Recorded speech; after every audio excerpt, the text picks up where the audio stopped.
2. Ang bata ay nakaupo at nagpapaypay siya. Biglang parang kumukulog ang tiyan niya at napagutom siya.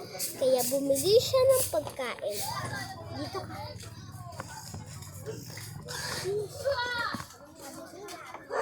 At bumili siya. At umupo na siya sa kanyang upuan. Ang sarap nito, ang sarap nito. Kaya yun, parang may nagmumulto doon sa kanya na bigla. May nagbubulong. Yun, wala namang sakit. Bigla niya narinig ang malakas na ingay ng iyak. Umiyak ka ba? Umiyak ka daw. At yun, natakot siya kaya tumakbo siya dun.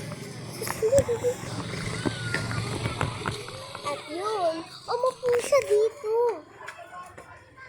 At natakot siya at umiyak na lang. And yun, bye-bye. Ito lang ang kwento.